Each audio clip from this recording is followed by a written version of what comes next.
আচার খেতে পছন্দ করে না এমন কোনো মানুষই নেই। হে এভরিওয়ান, আসসালামু আলাইকুম। আজকে খুব সহজে রোদে দেওয়ার ঝামেলা ছাড়াই বাড়িতে খুব সহজে আপনার আচার তৈরি করতে পারবেন, তাও ঘরোয়া থাকা কিছু মশলা দিয়ে। আমি চলে আসলাম আজকে আচার রেসিপি নিয়ে। আই হোপ ভালো লাগবে। আমগুলো ঠিক এভাবে করে কেটে নিতে হবে। আজকে আচারটা বানাবো খোসা সহকারে। এই আচারগুলো দিয়ে খিচুড়ি খেতে খুব মজা লাগে, তাছাড়াও আপনারা এমনিও খেতে পারেন। তো আপনারা দেখে বুঝতে পারছেন আমটা ঠিক কিভাবে কাটতে হবে। আমটা ঠিক আমি গোল গোল রাউন্ড করে কেটে নিব।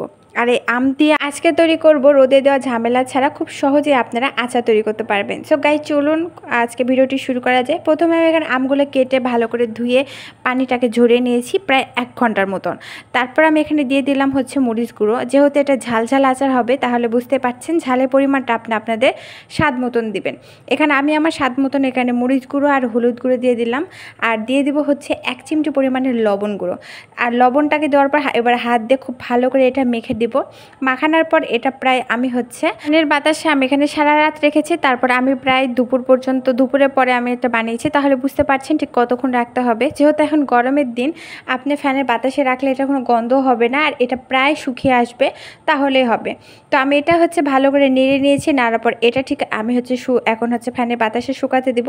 এটা প্রায় 12 ঘন্টার মতন আপনি ফ্যানের বাতাসে রাখলে হয়ে যাবে আচারটা। যেহেতু আমি এটা গলাতে চাচ্ছি না, আপনাকে এটা শুকাতে হবে। যদি আপনি সাথে সাথে কেটে এটা বানান, তাহলে এটা গলে যাবে। তো যেহেতু আমগুলো এখন খুব একটা পুক্ত হয়নি। এরপর আমি এখানে কড়াই বসে দিলাম। এখানে আমি 5 ফোড়ন দিয়েছি, আর দিয়েছি সরিষা, দিয়েছি জিরা, আর সাথে দিব কয়েক টুকরো শুকনা মরিচ দিব। আপনারা চাইলে এখানে কাঁচা মরিচও দিতে পারেন, মানে সরাসরি আচারে। তো যাই হোক, আমি এখানে খুব ভালো করে এগুলো টেলে নিব। টেলে নেওয়ার পর এটা খুব ভালো করে আমি এটা বেটে নিব। একদম মিহি করে বেটে নিতে হবে। বুঝতে পারছেন যেহেতু একটা আচার তৈরি করব, তাহলে এটা কতটা মিহি করে বাটতে হবে, যাতে আপনার দাঁতের সাথে যেন এক টুকরো না পড়ে। ঠিক সেরকমভাবে আপনি একদম মিহি করে এটা বেটে নেবেন।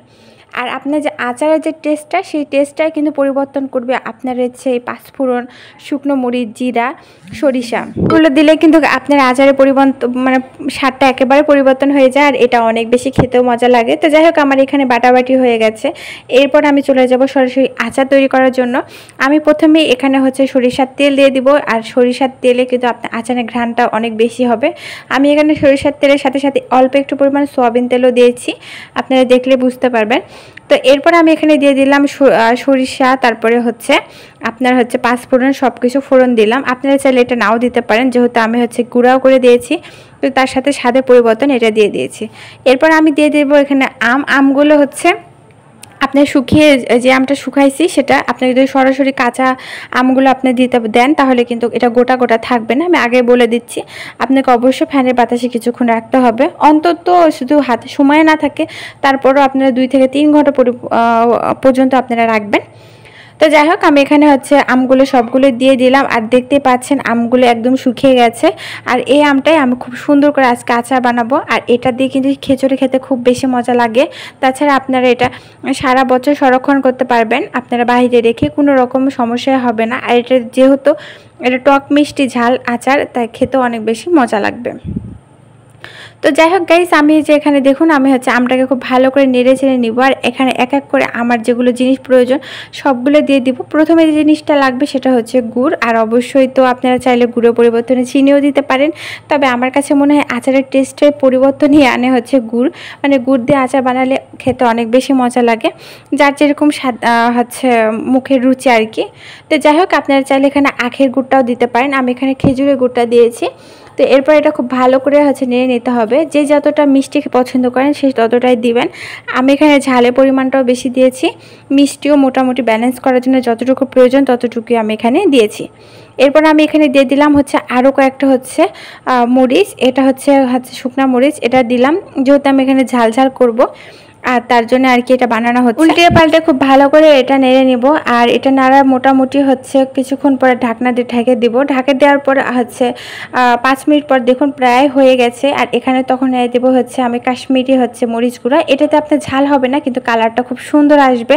আর আপনাদের কাছে কাশ্মীরি মরিচ গুঁড়া না থাকলে আপনারা বাসায় যে মরিচ গুঁড়া আছে সেটা আপনারা দিতে পারেন। এটাতে যখন দিবেন তখন কাঁচা মরিচটা আপনারা স্কিপ করে যেতে পারেন।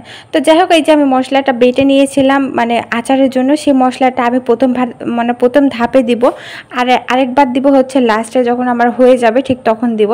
এরপর আমি খুব ভালো করে এটা রান্না করে নেব। রান্না করার পর প্রায় হচ্ছে আমি এটা নাড়ানোর পর প্রায় আরও 10 মিনিট পর্যন্ত রান্না করে নেব। এবার ফিরে আসছি 10 মিনিট পর্যন্ত পরে। 10 মিনিট পরে দেখাচ্ছি গাইস, এটার কালারটা মোটামুটি অনেক সুন্দর আসছে আর এটা প্রায় হয়েও এসেছে। এরপর আমি হচ্ছে এখানে যতটুকু মিষ্টিটা চেক করে নিব আর ঝালটাও চেক করে নিব। যদি হয়ে যায় তাহলে আমি এটা লাস্টে যে মশলাটা আছে ওটা দিয়ে দিব, তাহলে আমাদের আচারটা রেডি। তো যাই হোক, আমার আচারটা মোটামুটি সব কিছু কমপ্লিট। এবার আমি মশলাটা লাস্ট ফিনিশিংটা দিয়ে দিব। এটা দেওয়ার পর আর 5 মিনিট রান্না করলে রেডি আজকে টক ঝাল মিষ্টি আচার। এটা দিয়ে আপনারা খিচুড়ি, ডাল সব কিছু খেতে পারেন।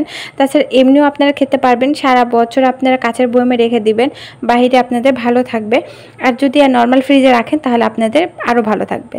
তো আজকে ভিডিও যদি আপনাদের ভালো লাগে তাহলে অবশ্যই সাথে থাকবেন। আমি চেষ্টা করেছি আমার মতন করে ঘরোয়া উপায়ে, ঘরোয়া মশলা দিয়ে এই যে দেখুন কত সুন্দর আচার, দেখলে খেতে মন যাবে। তো এরকম চাইলে আপনারা বাসাও বানাতে পারেন। আর যদি ভিডিও ভালো লাগে তাহলে অবশ্যই সাথে থাকবেন গাইস। আর এতক্ষণ সাথে থাকার জন্য অসংখ্য পরিমাণে ধন্যবাদ।